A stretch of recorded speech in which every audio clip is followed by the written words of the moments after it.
Mesdames, Messieurs, bonsoir. Bienvenue à votre émission Le Show d'ici, l'émission où on rencontre des personnes de notre secteur, du secteur de Buckingham, Masson-Angers et l'Ange-Gardien. Aujourd'hui, une belle émission. Je vous présenterai mes invités tout de suite après qu'on va avoir discuté avec notre monsieur cinéma, notre monsieur culture, Daniel Lafortune. Daniel, on est en plein festival du film de l'Outaouais, qui a commencé là, en fait, en début de semaine à la fin de la semaine dernière. Jeudi. Comment ça se passe au niveau du festival? Beaucoup de monde, puis la température est au rendez-vous. Oui, tout à fait. Parce qu'il ne fait pas trop chaud. Alors, comme il fait 5-6 degrés, c'est ensoleillé, pas de pluie, c'est merveilleux. On s'en va se reposer et voir et visiter et voyager à travers le cinéma. Plein de films, on en a parlé la semaine dernière, qui sont présentés. Est-ce que vous avez déjà des coups de cœur? Je sais que ça vient tout juste de commencer, mais avez-vous déjà des coups de cœur par rapport au festival de cette année? J'ai des coups de cœur personnels, évidemment. Je n'ose pas en parler, mais je voudrais surtout souligner qu'il y a un jury jeune pour la deuxième année. Et parmi ces 6 membres du jury, ils avaient à voir 5 films. Et la sélection, en fait, du totem gagnant pour le jury jeune va se faire jeudi soir de cette semaine. Et là, bien, ça va être le film gagnant en même temps que le jury adulte. Parmi les films qu'il y avait à voir, évidemment, il y avait Jalouse. Jalouse, c'est un film en France, un film français, mais avec Anne Dorval, qui est très connue au Québec. Oui, oui. Donc, avec une grande actrice française, Karine Viard. Bon, je ne peux pas en parler plus, c'est sous scellé. Tout ce que je peux vous dire, c'est que c'est un très bon film. Le jury jeunesse, d'ailleurs, vous travaillez étroitement en collaboration avec eux. Qui sont ces jeunes-là qui font partie de ce jury-là? Bon, il y a 4 étudiants, dont 3 universitaires, 2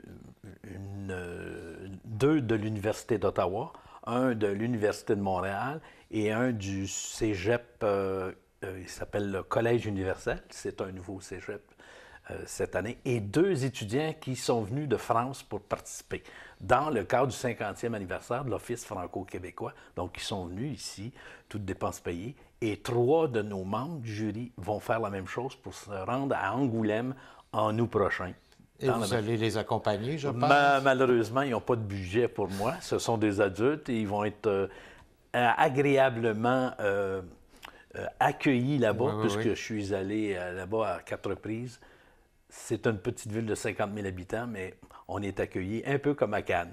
Donc, on parle de... En fait, il va y avoir 2 séries de prix. Un qui va être sélectionné par le jury jeunesse. Le jury adulte est composé de qui cette année? C'est un membre de chaque média de l'Outaouais, radio et télévision. Et il y a toujours, je dirais, un mentor. Donc, au niveau du jury adulte, il y a Michel Picard qui chapeaute son équipe. Et il y a aussi un jury, on appelle ça le prix de la critique. Oui. Et là, c'est Maurice Graffin qui est là depuis aussi longtemps que je fais partie du Festival du film. Il nous reste quelques minutes, Daniel, pour tenter de convaincre les gens d'aller au festival. On a encore quelques jours là, pour se présenter. Pourquoi on devrait faire un exprès pour se présenter au Festival du film de l'Outaouais cette année? Bien, si on a moindrement un goût pour des choses différentes, apprendre tout en s'amusant et en voyageant, bien, le Festival du film, c'est 25 000 personnes qui vont voir des films pendant ces 8 jours-là. Donc, c'est la 20e édition. On a le directeur Didier Farré a fait en sorte que sa sélection cette année, elle est, je dirais, au-delà de ce qu'on pouvait espérer. Donc, des films qui viennent d'un peu partout, évidemment de France, de Belgique, mais aussi d'Allemagne, du Japon, d'Iran. Donc, on fait le tour de la planète, mais évidemment aussi des films qui viennent d'Amérique du Sud. On voyage à travers le cinéma, à travers la rencontre avec ces personnages-là qui nous ramènent à notre propre réalité en tant qu'individu. Je vous laisse 30 secondes en terminant pour nous parler d'une pièce de théâtre, en fait d'une comédie musicale qui s'en vient très bientôt avec des gens d'ici.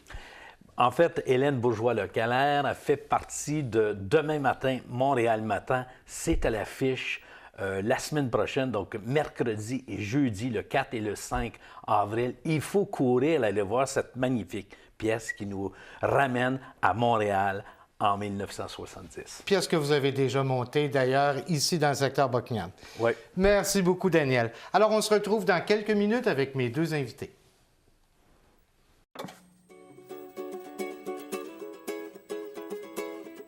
Ce moment de télé vous est présenté par la municipalité de Lange-Gardien qui vous souhaite un bon visionnement. Cette semaine, je rencontre des invités assez intéressants. Dans un premier temps, Julie Mercier, qui est coordonnatrice aux activités pour le Centre Action Génération des aînés de la Basse-Lièvre. Je ne veux jamais me tromper dans ce nom-là. Ça fait quand même plusieurs années. Bonjour, Julie. Bonjour, Michel. Ça me fait plaisir d'être là. Bien, ça me fait plaisir de vous accueillir. Et Marc Préfontaine, qui, de son côté, travaille avec les jeunes au Carrefour Jeunesse Emploi de Papineau. Vous êtes conseiller en emploi. C'est exact. Oui. Voilà. Alors, c'est agréable de vous rencontrer tous les deux en même temps parce que d'un côté, on a les jeunes, tout ce qui représente la vitalité, tout ce qui représente l'avenir de notre société, et les aînés avec Julie qui représentent le patrimoine, ce qu'on a vécu ensemble, se souvenir d'où on vient pour savoir où l'on va. On va commencer à parler du parcours de Julie Mercier. Julie, vous êtes avec le Carrefour, avec le Centre Action Génération depuis combien d'années maintenant? Ça fait 7 ans et demi. 7 ans et demi. Et votre travail, c'est de coordonner toutes les activités. Puis ce que je peux dire, c'est que depuis que vous êtes arrivé, des activités avec le Carrefour Jeunesse, il y en a eu au moins 2-3, hein? Bien, plutôt avec le Centre Action Génération, oui. Oui, voilà. Il y en a eu plusieurs. J'essaie d'en mettre des nouvelles en place à chaque année. Actuellement, je dois avoir une quinzaine d'activités là, différentes dans divers domaines. Jardin communautaire, cuisine partage, matinée-conférence, différents clubs, des ateliers, des groupes de soutien pour les proches aidants également, des journées pour les bénévoles, des journées pour les personnes âgées. Il y en a encore d'autres, je les nommerai pas d'autres, parce que on va prendre toute l'entrevue. Oui, voilà. Mais ce que je remarque quand on a la chance de participer ou d'aller voir un peu comment ça se passe, c'est que les aînés participent beaucoup. Puis on parle des aînés, là, on a souvent l'impression qu'on parle des vieux, alors que c'est pas du tout le cas. Là. À partir de 55 ans, on peut commencer à participer aux activités qui sont organisées par le Centre Action. Oui, exactement. À partir de 55 ans, la moyenne de la clientèle, c'est plus autour de 60-65 ans.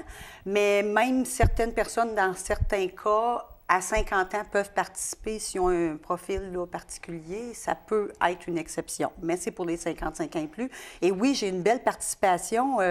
Mes 2 dernières conférences, j'ai une moyenne de 60 personnes là, qui ont assisté aux conférences. C'est très bien. Donc, il y a vraiment un besoin là, pour les gens du secteur ici de se regrouper puis de participer à des activités ensemble. Oui, puis surtout d'apprendre. Oui. Parce que dans le cas des conférences, c'est beaucoup sur la prévention. Et j'en profite, là, on a une prochaine conférence qui va traiter de la maltraitance envers les personnes âgées. Fait que c'est toujours sur des sujets qui vont les interpeller pour les aider à rester à la maison le plus longtemps possible. Maltraitance envers les aînés. Puis ça me sonne une cloche parce que je regarde Marc Préfontaine. Peut-être qu'on pourrait sensibiliser justement la jeunesse à cette... Peut-être qu'on pourrait faire des liens entre vos deux organismes. Absolument. C'est une activité qu'on pourrait mettre sur pied, définitivement. Bien oui, on est déjà partenaire. Sensibiliser auprès des jeunes. Oui, voilà. Excellent. On est déjà partenaire dans le jardin communautaire voilà. avec le Carrefour Jeunesse Emploi. Effectivement. Oui. Julie Mercier, vous êtes native de Maniwaki. Oui. Vous êtes dans la région, là, ici, en fait, vous habitez dans la petite nation, oui. Sur vos terres. Moi, je suis toujours sur vos terres avec vos 3 acres de terrain. Qu'est-ce qui vous a amené ici? Parce que vous êtes passé par la Gaspésie, vous êtes revenu ici dans la région. Qu'est-ce qui vous amène dans cette belle région-là? Bien, je suis revenue en Outaouais quand je me suis séparée de mon conjoint, là, il y a 12 ans de ça. Et je suis revenue dans l'Outaouais pour me rapprocher de mes parents parce que mes parents étaient vieillissants. Et Par contre, j'avais des réunions dans la petite nation parce que j'étais agente de développement culturel. Puis en échangeant avec l'autre agente du CLD Papineau et tout ça, elle m'a parlé de la région. Puis je trouvais ça vraiment une belle région. Fait que j'ai dit, bien, je fais le saut, je m'en vais dans la petite nation. Et je suis déménagée. Ça fait 10 ans que je suis dans la petite nation. Dans vos terres. Vous avez eu une belle relation. Vous en parliez tantôt là, avec vos parents de qui vous vouliez vous rapprocher. Et bon, bien, la vie étant ce qu'elle est, bon, des gens nous quittent à un moment donné. Votre père, c'est tout récent là, qui vous a quitté, puis ça n'a pas été nécessairement facile pour vous, le départ, mais aussi tout ce qui a précédé le départ de votre père. Oui, parce que bien, mon père était atteint de la maladie d'Alzheimer et de la maladie cérébrovasculaire, les AVC qui appellent.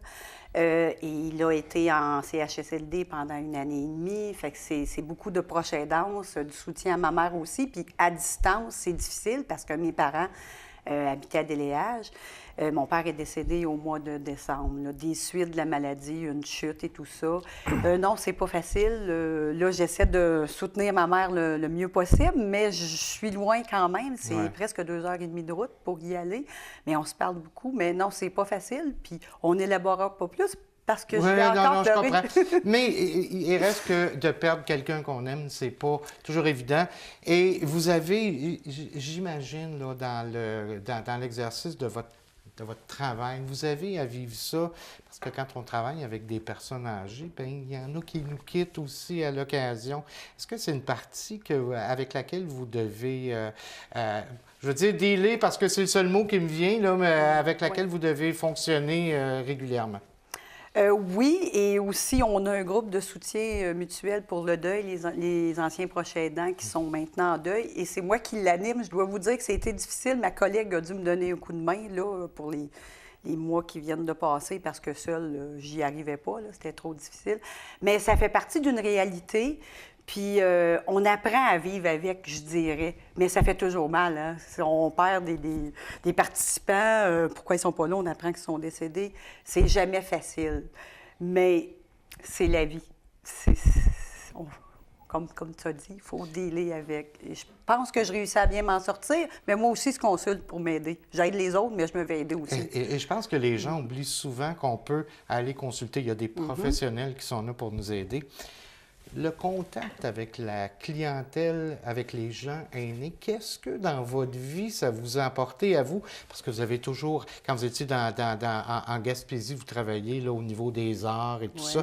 De travailler avec des aînés, qu'est-ce qu'on peut apprendre de ceux qui nous ont, qui ont été là avant nous dans la vie, si on veut? On peut tellement apprendre. Ce sont nos bâtisseurs. C'est eux qui ont créé la communauté qu'on a aujourd'hui. Toutes les belles infrastructures qu'on a, c'est grâce à eux, parce que je ne suis pas sûre qu'on serait rendu au même endroit s'ils n'avaient pas été là, évidemment. Je ne sais pas trop quoi répondre à ça. Je suis un peu embêtée. Non, mais c'est sûr qu'on grandit sûrement. Et je pense, puis je vais revenir à M. Préfontaine aussi, parce que je pense que les jeunes peuvent aussi beaucoup apprendre de leur aînés. Est-ce qu'il y a des contacts, vous parliez tantôt là, au niveau du jardin communautaire où vous êtes impliqué. Est-ce qu'il y a des contacts qui se font, ou qui peuvent se faire peut-être dans l'avenir pour justement que les jeunes apprennent d'où ils viennent, en fait, pourquoi on est rendu là comme société? Oui, bien c'est ça, c'est une réalité aussi. On doit alimenter, dès leur très jeune âge, on a des programmes, nous, pour les 12 à 19 ans, au niveau de la persévérance scolaire. Donc, déjà un travail qui se fait à ce niveau-là. Il faut immédiatement avoir un petit peu une prise en charge. Ça change beaucoup. Le profil de la clientèle a évolué considérablement de ce que je me rappelle il y a 20 années passées. On n'est pas nécessairement avec un client dans le sens où il est en démarche d'employabilité, mais souvent il est en démarche de counseling d'emploi. Ouais. Alors là, à ce moment-là, du fait de notre équipe, on a une équipe multidisciplinaire. C'est une équipe qui est, je vous dirais que c'est gagnant dans le sens qu'on est stable. Chez nous, il y a une équipe qui a 20 ans de service, 25 ans de service. On va en parler un petit peu plus tard, mais bon, j'aimerais qu'on termine avec Julie, qu'on finisse notre petit bout d'entrevue avec Julie. Vous nous avez parlé des activités, vous nous avez parlé de ce qui se passe, de votre passion justement pour les gens. qu'est-ce qui nous comment vous voyez le Centre Action Génération des aînés là, dans quelques années? Vers quoi on s'en va? Idéalement, dans un nouvel édifice avec plus de place, possibilité d'offrir plus de services, plus d'activités pour vraiment créer un beau milieu là, pour les personnes aînées. Moi, c'est ce que je vois avec un déploiement là, d'activités intergénérationnelles aussi. Et d'ailleurs, on est en plan d'avoir une formation iPad, iPhone avec des ados de la Maison des jeunes et nos personnes âgées. On travaille là-dessus présentement parce qu'on veut vraiment créer ça, là, le lien entre les personnes aînées et les plus jeunes, justement pour qu'ils apprennent de ces personnes-là. Il y a tellement à apprendre. Savoir comment on vivait avant pour se rendre compte qu'aujourd'hui, on a plein de technologies qui nous facilitent les choses. Puis peut-être que c'est le fun, des fois, d'en reprendre conscience de ça. Oui, justement, la technologie qui peut, à l'occasion, nous éloigner plutôt que de nous rapprocher. Donc, à jaser, Bon, bien, écoutez, je vais vous souhaiter la meilleure des chances. Je suis convaincu que dans votre travail, vous allez aller de plus en plus loin parce que je dois avouer que je vous connais puis on connaît un petit peu le dynamisme de Julie Mercier qui commence à rayonner un petit peu partout dans le secteur est de la ville de Gatineau. On va continuer notre discussion. Dans quelques minutes, je me retourne du côté de Marc Préfontaine pour parler un petit peu de son cheminement à lui. Je m'appelle Zachary, je suis amputé à la jambe gauche. Ça, ici, c'est fait en quoi? Ça, c'est de la fibre de carbone. J'étais super contente d'avoir ma nouvelle prothèse. En plus, avec un pied spécial. Ma nouvelle prothèse, elle tourne mieux, puis ça va beaucoup mieux. Là, je me dis, ouais, je suis capable. J'aime déjà jouer au hockey, puis j'aime jouer avec mes amis, fait que les deux ensemble, c'est super amusant. L'association des aptitudes, ça m'aide beaucoup. Dans le cadre de l'émission Le Show d'ici, ce que je souhaite, c'est vous faire rencontrer des gens qu'on ne voit pas nécessairement, qui ne sont pas nécessairement dans les médias, qu'on ne voit pas nécessairement là, sur la place publique. Et c'est certainement le cas de mon prochain invité, Marc Préfontaine, conseiller en emploi au Carrefour Jeunesse Emploi. Vous êtes au Carrefour depuis de nombreuses années, finalement. Oui, bien, ça fait 22 ans en février, alors que je me suis joint à l'équipe, même que le Carrefour chapeaute déjà un autre organisme qui s'appelle Action Emploi Papineau, et c'est vraiment avec eux que j'avais débuté mon travail à l'époque. Carrefour Jeunesse Emploi de Papineau, là, qui comprend en fait tout le comté de Papineau, je pense que c'est le territoire qui est desservi. Oui, 25 municipalités là, qu'on dessert. Et qui est un exemple, je pense, même au niveau du Québec, on a une façon particulière de fonctionner. On a des beaux exemples ici dans le Carrefour culturel, dans le Carrefour Jeunesse Emploi. Oui, tout à fait. Ah ben oui, c'est sûr qu'on est des gens de terrain, d'une part. Alors, on a un pied à terre aussi à Saint-André-Avelin, où il y a une équipe de professionnels qui est en place. On met des dispositions nécessaires pour aller rejoindre la clientèle qui sont en région éloignée. On comprendra que la réalité de la jeune clientèle de Duhamel et ainsi de suite ont des difficultés, dont le transport est une difficulté. Donc, on organise souvent des tournées pour aller les rencontrer directement dans les municipalités. Évidemment, le nom le dit, Carrefour Jeunesse Emploi. Oui. Donc, si on résumait en quelques mots là, la mission du Carrefour Jeunesse Emploi. Bien, en fait, la mission, c'est vraiment d'augmenter la qualité de vie des individus. De les aider avec des outils afin qu'ils puissent intégrer le marché du travail ou réintégrer le marché du travail. On a aussi la vocation d'accompagner les étudiants pour un retour aux études et on a un autre volet sur lequel on aide les gens pour le prédémarrage d'entreprise chez nous. Alors, bien qu'on dit Carrefour Jeunesse Emploi Papineau, les gens pourraient se demander pourquoi j'y suis encore. En fait, le Carrefour a la mission d'aider la clientèle de 16 à 35 ans. J'ai toutefois mentionné qu'on a une deuxième entité qui s'appelle Action Emploi Papineau. Et la vocation de cette entité-là aide la clientèle de 18 ans et plus. Alors, donc, vous êtes dans le « et plus », comme je le sais. Dans le « et voilà, plus », oui. je suis heureux de faire part de ça. J'ai même eu une cliente l'an dernier. Elle est venue faire son CV, 68 ans, et une semaine après, elle se trouvait un travail. Donc, c'est là, c'est existant. On mentionnait aussi nos jeunes. Nos jeunes participent beaucoup à des projets d'entrepreneuriat et de volontariat. Donc, on a mis sur pied des activités où on va chez les résidents, personnes âgées, on fait des cartes de Noël. Donc, une mobilité qui se fait auprès des jeunes. Vous savez, au Québec, le bénévolat, faut l'instaurer, il faut le mettre en branle. Alors, le volontariat a une vocation ou une approche un peu plus agréable pour eux. Ça leur permet des expériences aussi enrichissantes. Ça aide d'augmenter leur estime de eux et de vraiment se préparer et intégrer la société. On parlait tantôt avec Julie du fait qu'elle s'est retrouvée à travailler avec les personnes âgées, oui. avec les aînés, alors que rien, normalement, dans son parcours la préparait à ça. Non. Dans votre cas non plus, je pense non. parce que vous avez été natif de Sherbrooke. Oui, c'est ma ville natale, Sherbrooke. Je suis demeuré jusqu'à l'âge de 30 ans. J'avais un travail dans le domaine de la photographie à l'époque, mais j'avais un intérêt marqué pour la joaillerie. Et j'ai intégré un travail là-bas dans le domaine de la joaillerie.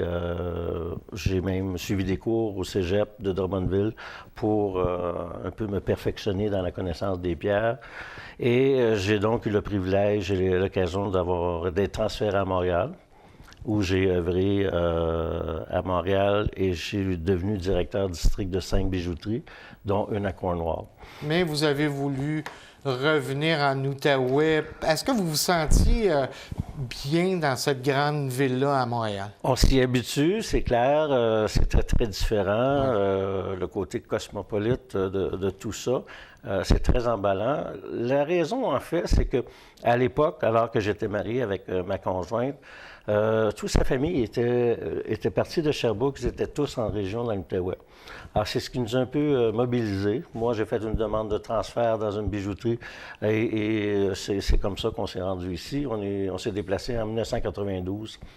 Ça fait maintenant 26 ans de ça que je suis dans la région. Bon, évidemment, c'est souvent des concours de circonstances qui nous amènent dans des emplois en particulier.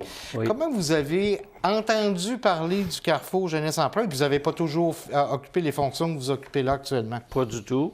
Je suis arrivé à une époque, à un âge, à 39 ans, on s'entend que travailler dans le marché privé, ça peut être exténuant, demandant. On sait que les heures sont pas comptabilisées. On en met, je veux dire, le siège social dit, bon, mais faut t'y mettre. Alors, je me suis un peu ramassé dans une période d'épuisement. Et j'ai décidé à un moment donné de simplement me retirer de ce domaine-là, d'aller faire une année d'études en comptabilité et administration. Et après cette année-là, je me suis ramassé dans un club de recherche d'emploi qui existe toujours, la Relance Outaouais, qui existe encore à ce jour. Et au moment de faire mes démarches et ma recherche d'emploi, j'ai réalisé qu'avec les formateurs qui étaient devant moi, j'ai dit, c'est ça que j'aimerais faire. J'ai travaillé longtemps à embaucher de personnel, j'ai mis beaucoup d'accent sur le service à clientèle et où le poste où j'ai ciblé, c'était Action Emploi Papineau, et ils avaient développé une formation de 50 heures sur caisse, enregistreuse, service à clientèle, point de vente. Alors j'avais un profil d'un agent de formateur je suis allé, j'ai passé 2 entrevues et j'y suis demeuré depuis. Quand on a un certain âge vénérable, puis je me permets de le dire parce qu'on est pas mal dans le même tal. Oui. Le contact avec les jeunes, est-ce que ça apporte une espèce de joie de vivre ou de regain de vie? Je vous dirais que d'une part, je suis une personne passionnée au départ. Ce qui est intéressant chez moi, c'est que j'ai une certaine facilité à travailler avec des jeunes collègues, des nouveaux bacheliers, avec une clientèle plus âgée aussi très, très bien. Il y a ce côté-là aussi où, par exemple, une collègue me disait « Marc, ce serait intéressant que tu rencontres mon participant. » Il y a ce côté paternel qui pourrait peut-être lui rendre service. Alors, j'ai souvent l'occasion de rencontrer des jeunes de 16, 17, 18 et 19 ans, et où ça l'accroche bien, positivement, favorablement. Je suis une personne de grande ouverture. J'ai vécu des choses personnellement dans le passé, et puis Je suis bien dans ces parcours-là. Je suis à l'aise avec ce genre de... ils ont des difficultés, ils ont des obstacles, beaucoup. On essaie, nous autres, de tenter l'obstacle à l'emploi puis de dire plutôt quels sont les gains à l'emploi, Voilà. comment on peut favoriser, comment on peut rendre la chose utile, et l'obstacle, comment on peut trouver des façons réalistes de les contourner. C'est notre travail. D'autant plus qu'actuellement, au Québec, on est presque au plein emploi, puis pénurie, pas d'emploi, mais d'employés. Oui. Alors, ça doit être un petit peu plus facile de diriger des jeunes vers des emplois certainement plus rémunérateurs. De ce que je me rappelle, parce que j'ai travaillé sur un projet au niveau du vieillissement de la population, puis on mentionnait qu'en 70, il y avait 8 personnes pour remplacer une personne qui prenait de la pension. En 2030, on aura 1,5 personnes par retraité. Donc, on s'entend que la nouvelle main-d'œuvre, la main-d'œuvre spécialisée ne sera pas nécessairement au parfum de tout ça.